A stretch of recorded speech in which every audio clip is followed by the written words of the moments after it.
like on Monsters Inc. What are those guys called? The CD. Oh, What are they called? Is it C? CD. Look it up. Darn it, I can't remember. It's like the child something.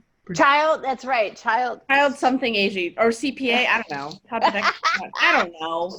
That's what it's definitely going to be like. We're going to be walking around in hazmat suits. That'd be so funny and so on brand if like Pixar Pier, they just had those people like walking around telling people social distance. So on brand. Seriously. They were called the CDA, Child Detection Agency. There you go. CDA. There you go. You know, I hate to bring it around back to what we're going to read today, but Eisner was the one that installed that original limousine, right? Did he really? And then they had to like take all those guys that are like in hazmat suits or like the old like celebrities from the limousine ride that they just put a shell over and just like, oh, now he's a CDA guy instead of I don't know, like Oprah Winfrey or whoever it was before. Oh, I had no idea they were underneath. Yeah, it's exact same ride track with all the same animatronics. They just put like shells over them because it was just like we need to get rid of this ride quickly because it's not appropriate. That's funny. So kind of like in Star Tours where half of the little robots are actually the ducks and the geese from America Sings.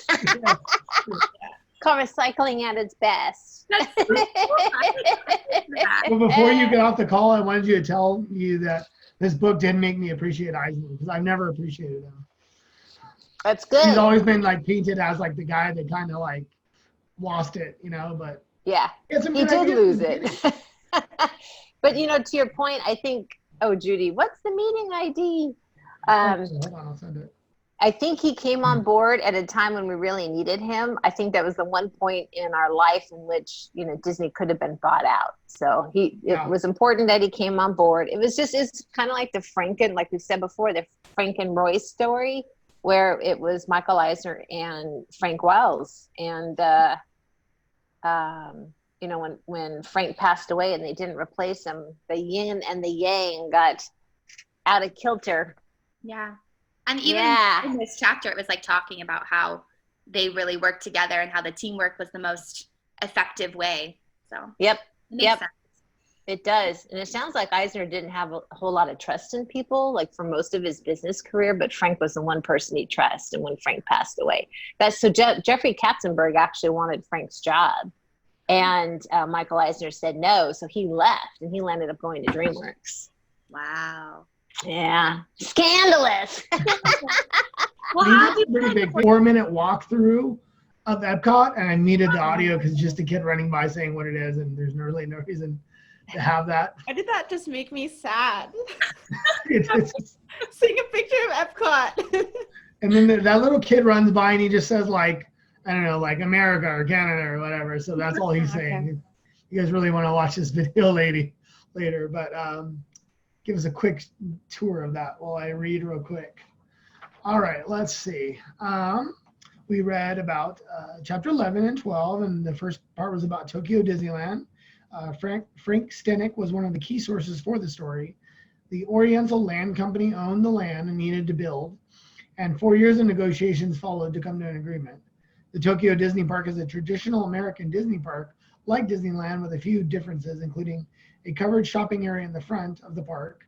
So they really do have the cover, and they don't have the rain and all the stuff that our guests ask us for all the time.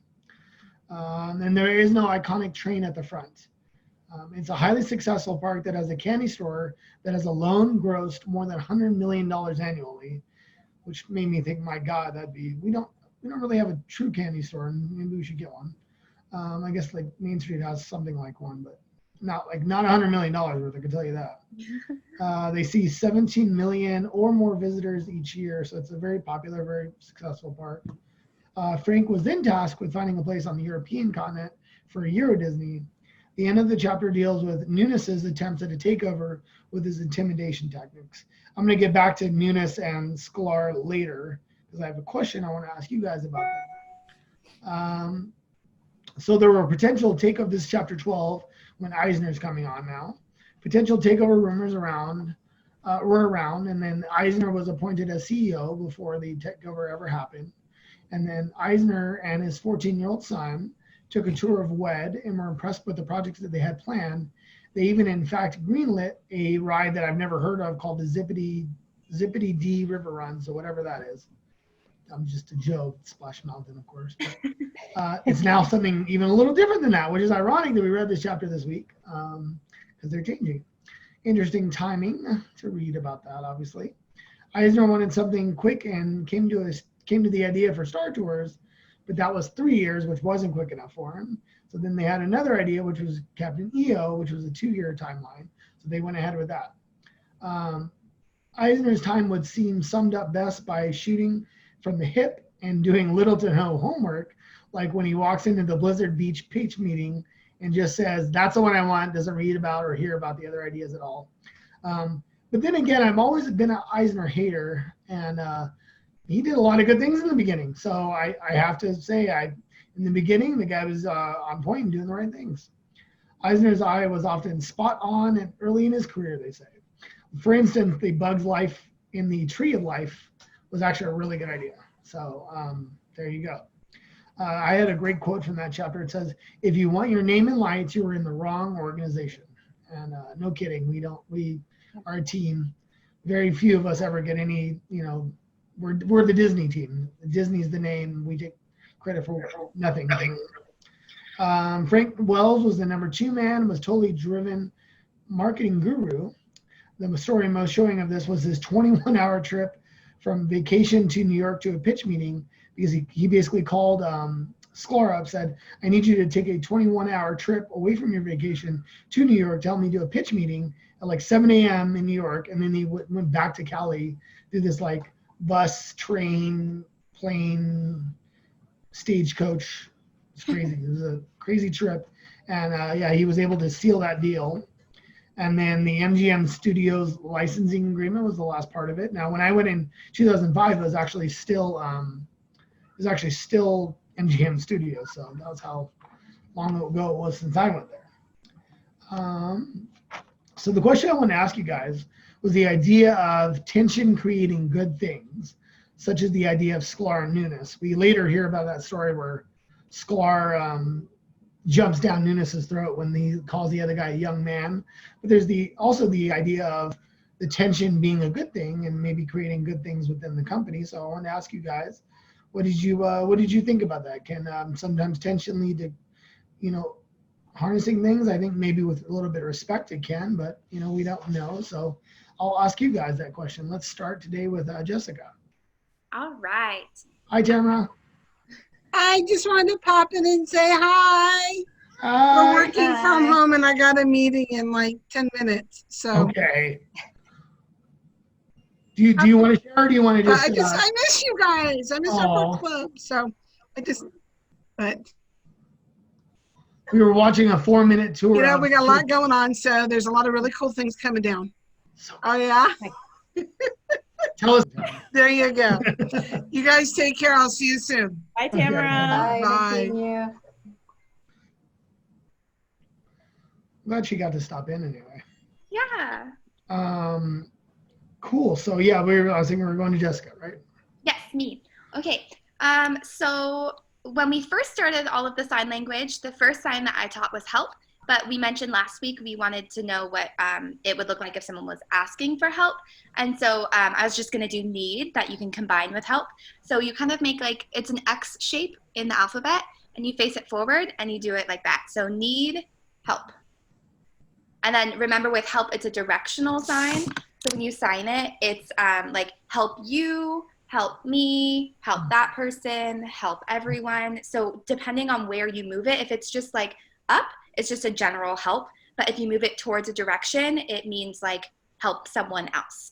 And then need, you can use for basically anything. That's just something you would add to it. So like need help would be something someone could say. So that's the sign language of the week. And then keep thinking about what you want so I can keep giving you guys good things that's helpful. So for chapter 12 and 11, I also had that quote about the friction and the tension. I guess I can start with that. I think that, like you said, respectful tension is helpful to the process, because if everyone agrees, then you don't think about things that might pop up. So how he mentioned the tension between the creative and operating teams can bring out all the issues before a project begins. Mm-hmm. I think that is huge, having different perspectives and people from different fields, because someone completely from the creative side might not realize, like, operationally, oh, that's going to be a problem if we put this thing in the middle because no one can get around it or something like that. So I do think that kind of tension of different ideas can be helpful for expanding the concept and making it smooth and work well. But if it's negative and destructive tension, I don't think that's helpful. If you just have someone who's constantly shooting down someone's idea just because they don't like them or they just don't like the idea, then that's not going to get us anywhere. But having that kind of tension in between different departments, I think could be helpful. And then for like a quote that I liked, having people who will enable those great ideas and support those creative people, manage the creativity with real economic foresight. It's not an easy thing to do. In every instance, it's a lot safer to say no. And it takes a special and gutsy kind of leader to say yes. I really liked that. And I honestly knew nothing about former CEOs of the company. I didn't have a lot of history. So I honestly knew nothing about Eisner until I started reading this book. And I really think that the Eisner and Frank team worked really well and did a lot of good things for our company because it was a team. When we first started, you had Walt and Roy, and they kind of helped balance each other. And I think in this way, they helped balance each other. Eisner was more of a creative, and Frank kind of reined it in and made it all work and was able to manage his ideas and what was actually happening. So that duo was really powerful. And then when you have an unbalance of power, like Teresa was saying earlier, then that's when things can kind of fall apart. Really being able to trust your team and have someone to lean on and help support you, I think is really important. And it is important to say yes when you can, and then try and work off of it. Not no, but yes if, which is what Walt always said. So that's what I got. Yeah, I have only ever really watched YouTube videos, and they're never nice to him. But this book was showing that there's a lot of positives about him. So, and I mean, look, we all know he brought the company from like literally being almost taken over to close to a juggernaut at the time. You know, even Iger took it over. Who's Iger's bounce off? His number two? I don't know. That's my question. Maybe it's secretly Judy. She's been spying for him the entire time.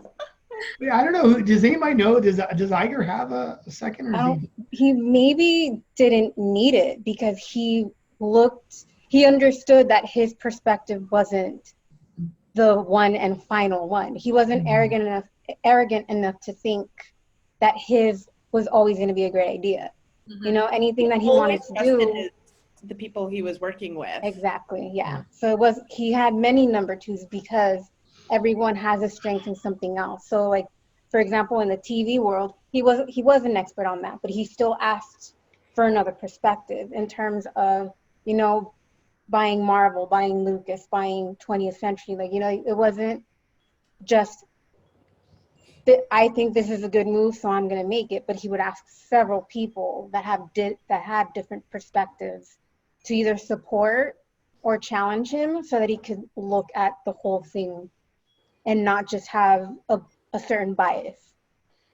So he didn't need anybody to rein him in because he didn't need reining in. He understood himself. He had enough self-awareness to know that he constantly needed to look at someone else's opinion to ensure that he was being reasonable and that he was making the right decision. Judy, I wrote that down. Many number twos. I like that. You're right. All of his other chiefs were his number twos because he was respectful. It's a great point. And he also relied on the creative side of things. Sometimes I feel like we hear about other CEOs and they don't really like Imagineering or understand it, so they just ignore it. And I feel like he really embraced the creative side. So then you had both of those. You had the creative and the business. It's interesting reading this book after reading Bob Iger's book and seeing the different perspectives in terms of like how they're managing the company and the creative sides as well. Like Bob Iger is very hands-off, whereas Eisner kind of wants to be in the middle of it and kind of wants to have his hands on everything. And I think that's why part of the reason why Michael Eisner is painted in kind of a poorer light is because he had he never let the Imagineers have that creative process, really. He always had to have his hands a little bit on. Yeah, I was wondering what you guys thought about, like, in a million years, do you ever think Iger would be sticking his head back in the room to be like, hey, let's put Bug's Life in the bottom of the Tree of Life? Like, he just never would be that micro, I don't think. Like, I don't see him being like, I need to be the main one that makes a decision about the Tree of Life. Do you think it's because Michael Eisner, like, has less trust in Imagineering and Bob Iger does? I feel, because Iger mentioned in his book that Eisner was more of the creative side. Mm-hmm. You know, he had more experience in the entertainment world and being involved in the creative process. Right. So that's probably why he liked to have that control, because he had many ideas of his own, and they were out of the box ideas. Because in all honesty, I mean, in retrospect, I do remember I only went to Walt Disney World once, but when I saw that Tree of Life and found out that it was an attraction, I was happy about that, because if you saw something so great, so beautiful, to have such a beautiful meaning, and then just have it be an art piece, you wouldn't appreciate its beauty or the meaning behind it. So having it be an attraction in and of itself was an important part. And thinking about it now, had it been, again, just a piece of art, I don't think people would appreciate that as the iconic image of Animal Kingdom as it is today. So I think he was maybe too creative and too passionate about the creative side of things, and maybe that's why he didn't have much respect for Imagineers, because he had his own ideas and his own thought process and his own way of doing things. And Bob Iger is more analytical. He's more of the business side. He should have minored in like psychology, because he was very aware of how different analytical people and creative people are. Creative people are a lot more in their emotions. You know, they put their heart and soul into their ideas. So Bob Iger, being the analytical person, understood that passion. So he was able to see that and give them that creative freedom. Whereas Eisner, being a creative himself, probably didn't have the ability to think and be empathetic of someone else's passion, because he was so passionate about his ideas. So I like that a lot. I'm sure you guys have all been at the candy cart when people are like, what's the attraction inside the castle? And it's because a lot of the other icons, you know, have something in them. Like even the grizzly bear at California Adventures, Grizzly River, you know, and the Epcot, the dome is a ride. Like maybe we should put something more than a walkthrough in it, is all I'm saying. Something, I don't know. you would have to tear that building down though, because it's too old. Can to you make it an imagine the attraction. tears that would come out of people's eyes? Yep. That would never happen. Riots, actual riots. Yep. Get the like protest line in front of the castle. Like, you can't knock it down. People chaining themselves to the walls and stuff. Yeah, no, I love the idea of having things that are iconic and memorable, but like in the same way, like we got to change them sometimes. So. But maybe not the castle, I guess. All right. Oh yeah, I guess Judy, do you want to give your recap? Sure.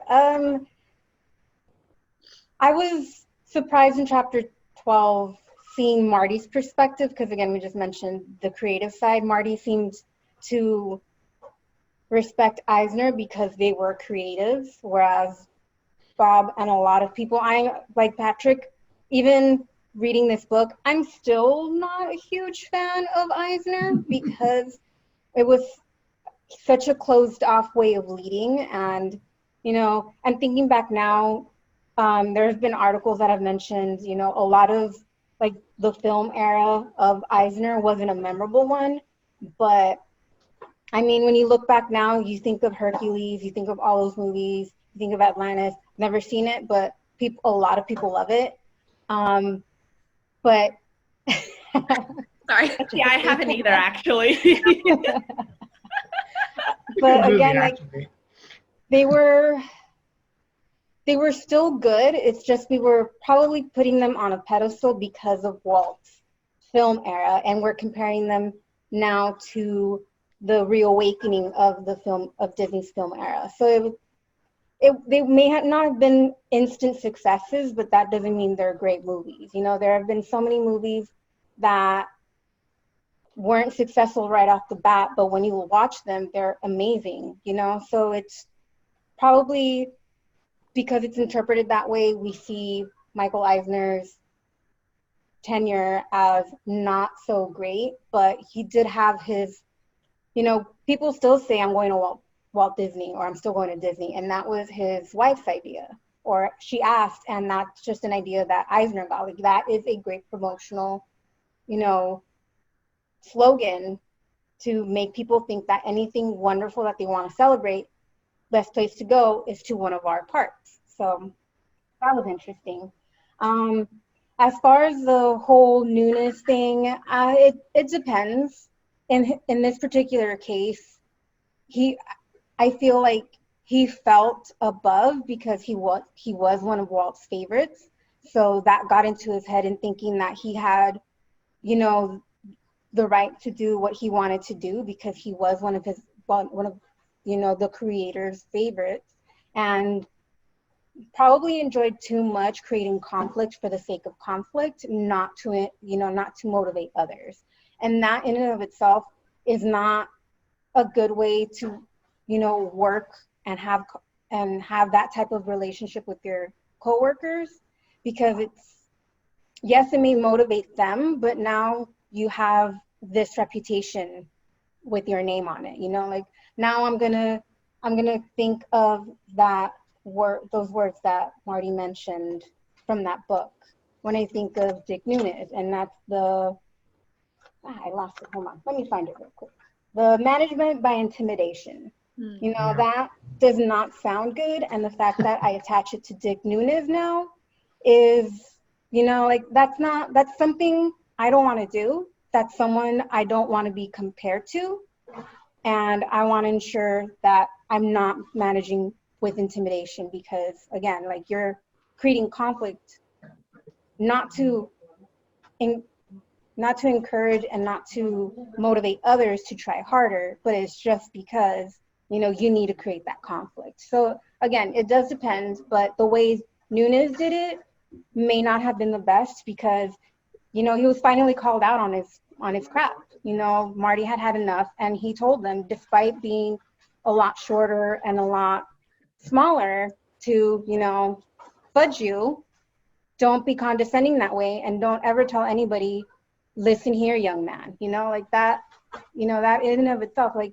don't play that game if you're not ready to be called out on it. And the fact that Marty was done with his crap was the best part of that chapter, actually, to be honest. But again, it's unnecessary conflicts because it's self-serving. Whereas if you're disagreeing because you have a different perspective, that is productive, and that helps everybody, because maybe I didn't think of it that way. Maybe you didn't see it that way. But the fact that you opened up that perspective helps people work towards the same goal, and that is to have a successful company.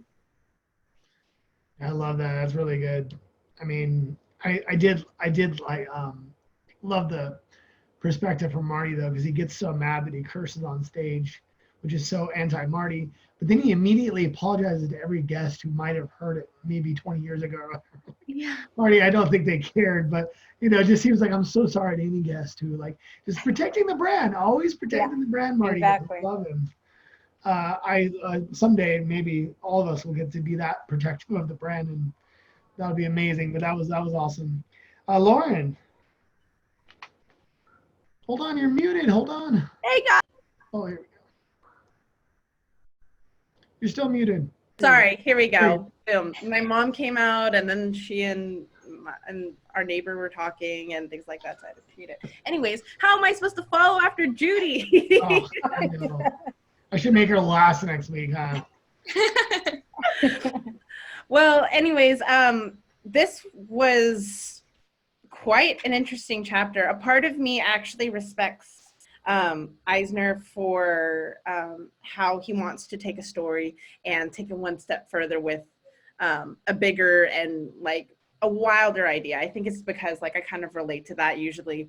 okay, here's the thing about me. I usually have to sift through all the wild ideas and the bad ideas first so I can get to the good ones. So I think that's why I was like, okay, Eisner, I can see what you're doing here.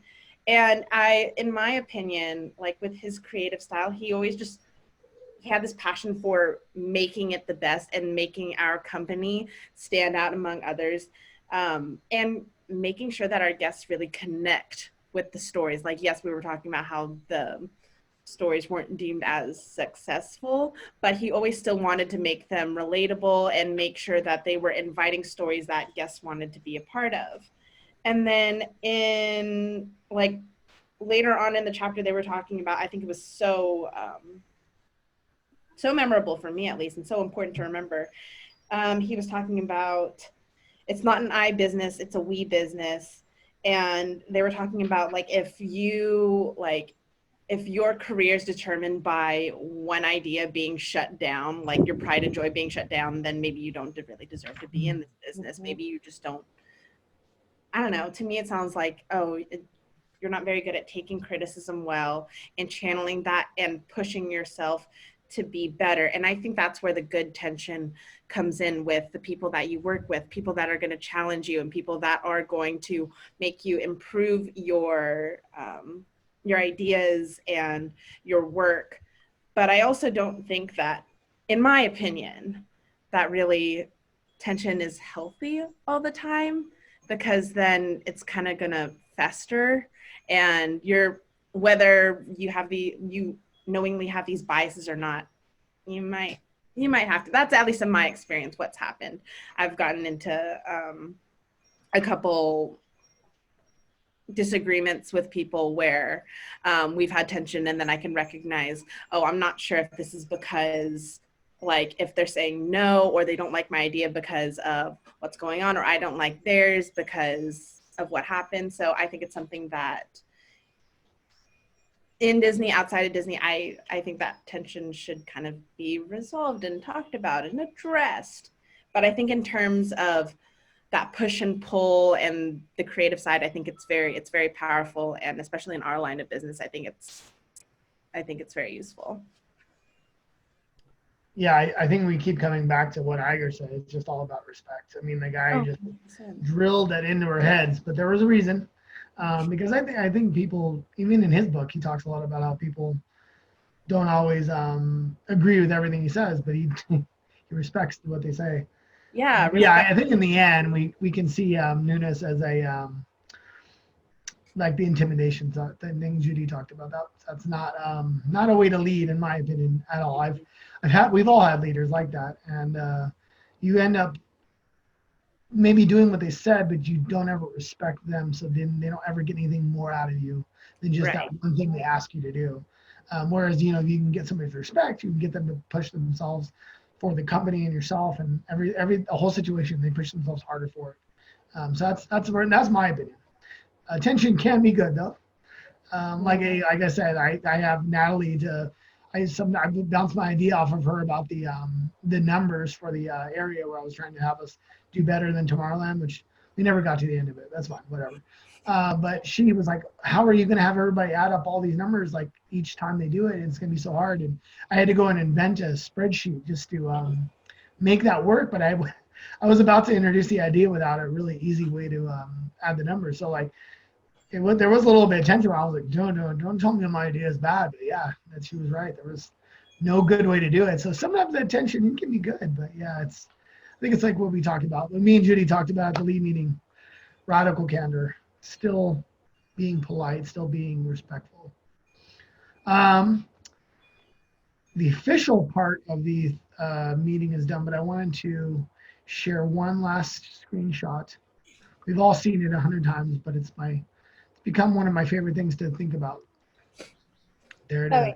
I mentioned that I'm still not a huge fan of Eisner, but if it weren't for Eisner, Captain EO would have never existed. So we should really give him props for that. And Star Tours too, right? Yeah, exactly. Judy's like, I'll give him that one I'll thing. give him, well, because for me, it's very nostalgic for me. Like that's the first thing I think of when I think about Disney when I went as a kid. I didn't go frequently, but when I did, watching that 3D show was amazing to me. So again, because of that nostalgia, but also if you think about it, and when you read in the chapter, he got Michael Jackson, George Lucas, Francis Ford Coppola, and an Oscar-winning composer, I think, was it? So he had elite people working on Captain EO. So the fact that he was able to get such big names to create this story and film it, and mind you, not a single one of these people had ever any experience with 3D filming. So, you know, I'll give him props for that one. And I did want to give him props. I don't understand it well, and I don't know if any of you guys are big architecture people, but he did bring in those architects to build a really cool, like Grand is like an amazing hotel that doesn't look like any other Disneyland hotel.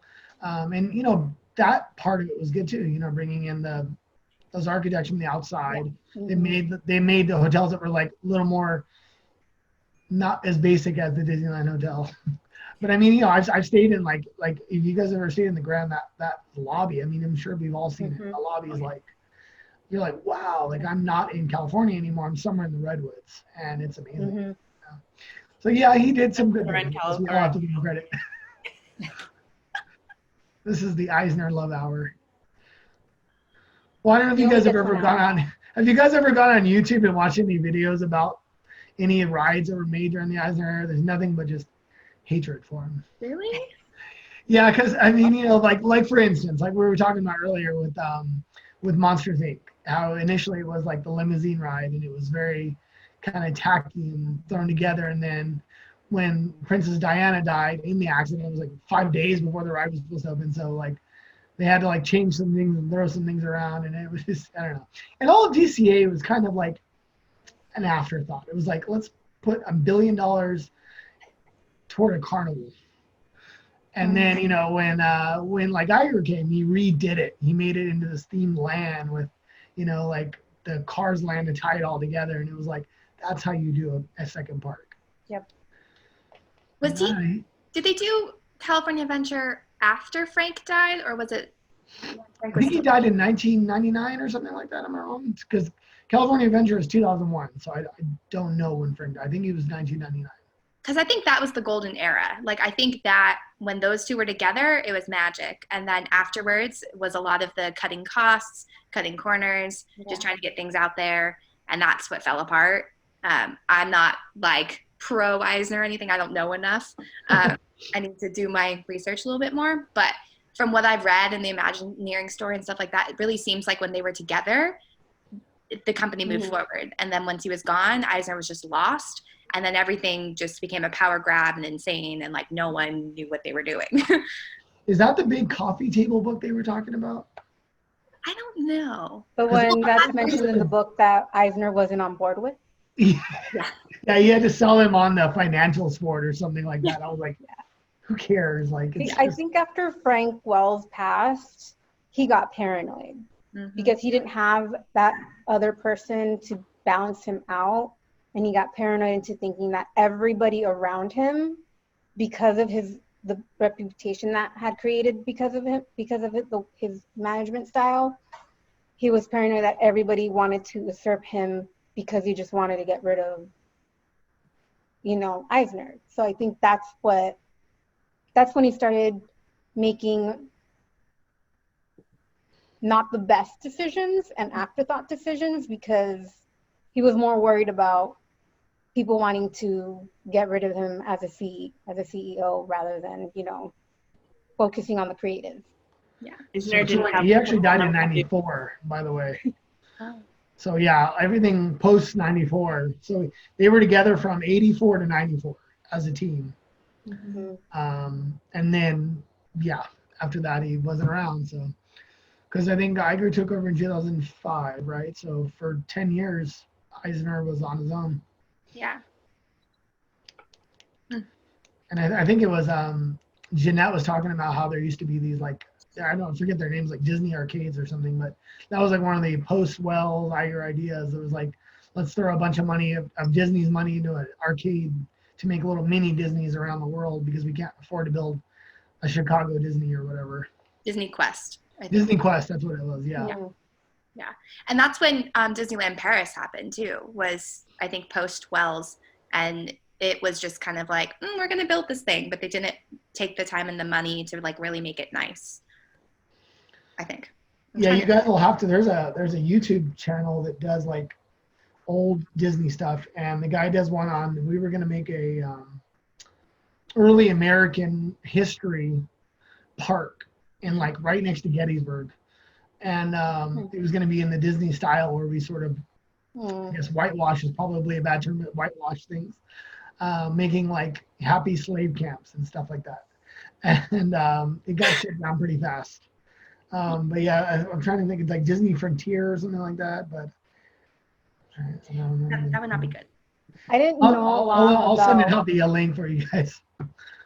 I didn't know a lot about Disney Euro at the time, but it was a joke up until a couple years after I started working for Disney, which was 2004. And I think by around that time, they changed it from Euro Disney to Disneyland Paris, and there was a huge overhaul, and it's a respected park now. It's something that there's a lot of people who make it their mission to visit every single Disneyland park as a part of their bucket list, and the fact that they don't omit Disneyland Paris anymore means that their identity isn't a joke anymore. So it makes sense. If it was like an afterthought, because again, in this book, they talked about, they had already decided that it was either going to be Europe or Japan, and they chose Japan, but they did their research. They did everything to understand how to keep it Disney as a Western cultural phenomenon, but still be respectful enough of the Japanese culture, So, and if they didn't do that with Europe, which would be a lot more difficult because you have a lot of different cultures, a Parisian is a lot different than an Italian, and so on and so forth. So the fact that they just made it a Euro Disney kind of was a cop-out and a kind of a disrespect to every single country in Europe to not give anyone that name, like let's ignore the fact that it's in France. We're going to include all the countries in Europe, but now it's Disneyland Paris. Again, I don't know. I would like to go there someday, but again, it's a reputable park now, and it's not the Disney joke anymore. Yeah. Have you guys seen the Imagineering story on Disney Plus yet? Mm-hmm. Some of it, yeah. Check it out. Like I learned a lot from that. Huh? They address it a little bit, the Disneyland Paris and how it, like the change from Euro Disney to Disneyland Paris, right? Yeah, and they talked about how California Adventure was happening at the same time, and there was all of these choices to cut costs, and they just didn't make it to the standard that it should have been, and so a lot of things kind of were cheesy and they fell apart, and that there was no new ideas because they cut Imagineering down to the bare bones because it was too expensive or whatever. So they were cutting costs and trying to do all these things. And then it cost more money in the long run to get the people back and to get everything up and running again. And I mean, thankfully, California Adventure is finally getting a rehaul and actually getting a story and a theme instead of just being it's California. We're getting lands that make sense. I mean, I miss Bugs Land, but I get why. It's fine. I'm happy for what it's becoming. So it's good. I think Iger really helped push us forward because we were stagnant. And so he dedicated the money that needed to happen and is really revamping everything and making it good again. And Disney. Mm-hmm. I'll have time after this Sunday. I'll have so much time. So your class is over on Sunday? Yes. I'll be done. I just have to polish up my presentation, finish up my research paper, and that's it.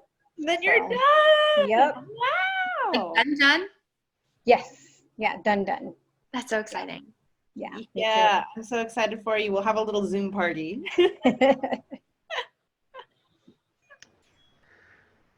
All right, guys. Well, we will do. Oh, yeah, we didn't talk about that. Did anybody look ahead? I kind of did. Yeah.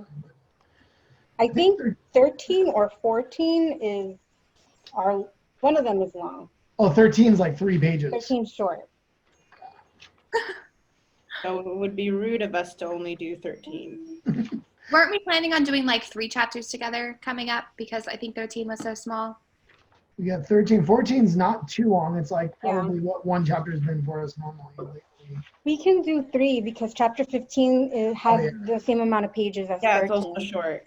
Yeah, we can do 13, 14, 15. And then 16 is riding Michael's roller coaster. So that should give us all an indication Oh, fun of the fun Eisner time.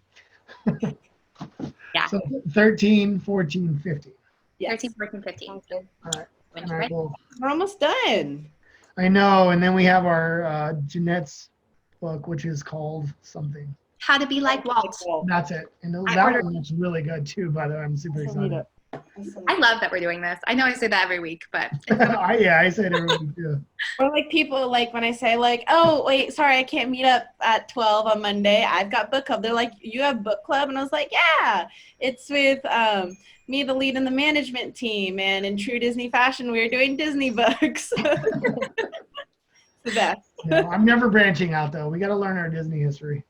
Exactly. Yeah. I've known nothing until I started reading these books and watching like the documentaries and stuff like that. And it's just so cool to have more history behind it, you know? I wonder if we're going to go back and be all intellectual with our guests. Like, well, actually, Did Frank you know? Wells was the one that came up Now with they it. won't be smarter than I am. In 1986, we made New Fantasyland. Is that what you're referring to? I don't know. Just asking. Like, My favorite is when people try to tell me like last year something had been there and it's not there now. And I'm like, Sure. like I'm right. I'm like, okay, I could have missed it. Yes. You're right. You haven't been here since last year, and I'm here 5 days a week, every week. But yes, sure, absolutely, yes. yeah, they still ask me, wasn't there a little boat ride over here? And they talking about like the Phantom boats from like the 50s that were right next to, in that little lagoon right next to the Small World area. And I'm like, yeah, it was like the Phantom docks like in the 60s, but yeah, not anytime recently. People fight me about the restaurant in the castle, or like there's supposed to be a room in the castle, and I'm like, oh, that's not our park, that's Walt Disney World, and they're like, no, you're wrong. I'm like, okay. I know. That's one thing these books have really made me envious. Everybody's icon has a cool ride in it. We need something. Mhm. We should get just something that you like add to the castle, like a dragon, like just Oh, a that'd be dragon cool. on it, like He just crawls up every now and again. That'd be Maleficent. Just have Maleficent like poke her little head up and blow some fire, like. Or just imagine like at night, like with kind of the lights illuminating on the castle, if we had like a moving shadow Maleficent dragon like crawling across the castle every once in a while, you know? Kind of like some Halloween stuff going on. Year round. Yeah. Like the evil That's queen. it. Put me in WED. Put me in Imagineering. Eisner, I've got an That idea would for be you. cool. It's all Disney now, right? Like I guess I'm sort of on it. Is it owned by Disney now officially, right? WED? Oh, What is- what? Yeah. WED is officially owned by us now. Like it's part I of. think that happened I'm a pretty lot. sure it's just called Disney Imagineering now, I thought. Okay, so WED is not. Is WED still a thing then? I don't think so. I don't know. See, these are the things I need to learn. I don't think Exactly, so. that's what I I'm watched gonna the Frozen 2 behind the scenes I haven't thing, watched that yet. and oh, it's so good. It's fine. I cry a lot.